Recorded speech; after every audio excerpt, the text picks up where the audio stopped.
It's Monday, the 13th of February, 2023. Welcome to the Fast Five by Fear and Greed, where we give you the top 5 business stories you need to know in just 5 minutes. I'm Michael Thompson, and good morning, Sean Aylmer. Good morning, Michael. Sean, 5 big stories in 5 minutes. Let's jump into it. Story number 1, the Australian December half earnings reporting season ramps up this week. There's about 50 companies due to report, and all eyes are going to be on inflation and how quickly the economy is slowing.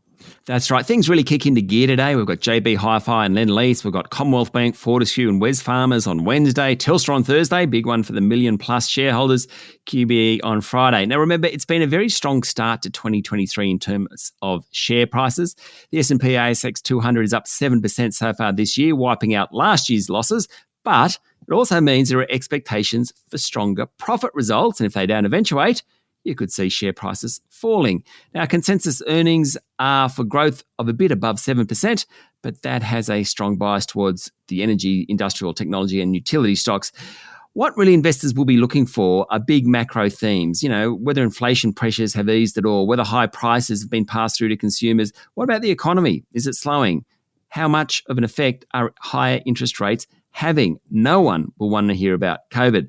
Certain sectors will have certain expectations and question marks. Things like demand from China for our miners, energy costs for steel companies, healthcare companies, are things back to normal post-COVID, the banks and bad debts, etc., etc. Will there be a lot of movement as a result? There's always a lot of movement, but perhaps, as experts suggest, just wait for a couple of days before making too many big decisions. What we do know is that investors will punish disappointing results. We saw that last week with AGL. You can expect plenty of activity in the market the next couple of weeks. It's very, very exciting earnings season, Michael. Looking forward to it.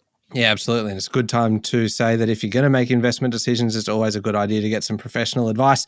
Sean, story number 2, the Reserve Bank has revised up its forecasts of inflation, although it thinks Australia's outbreak of rapidly rising prices has peaked, and it says multiple interest rate increases are necessary to keep a lid on prices.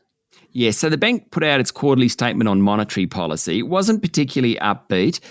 Lots of information about inflation.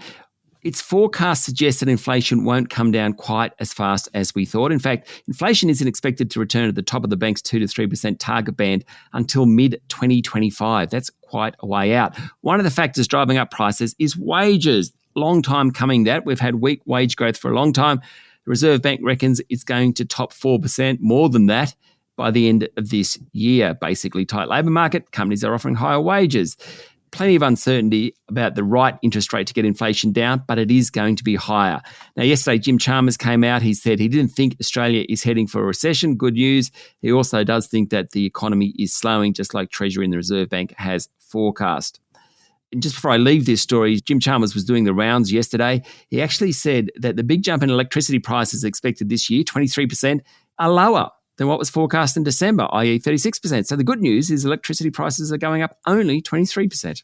I think you and I have slightly different definitions of what is good news, Sean. Story number 3, the Reserve Bank. We've been talking about the Reserve Bank, and their actions over the past week or so have had an immediate impact on the property market. Yes, vendors have started pulling their properties from scheduled auctions. Withdrawal rate over the last week was 13.4%. That's up from 9.3%. Preliminary clearance rate over the weekend, that was pretty good, 65.2%. It's easy to get higher clearance rate when there's less stock on the market. Fair enough. Also, February is typically a strong month for clearance rates as houses come back after the Christmas break. Sean, story number 4, the US has shot down an unidentified object that was flying over Canada on the weekend. That's the second such incident in 2 days, and it comes a week after the Pentagon took down a Chinese spy balloon off the US coast. Canada's Prime Minister Justin Trudeau ordered the shooting down of an unidentified object that violated Canadian airspace. We later found out it was a cylindrical object. An American F-22 fighter shot down the unmanned object. Now, the US Defense Department said 2 F-22s had monitored the object as it flew over US airspace late Friday evening.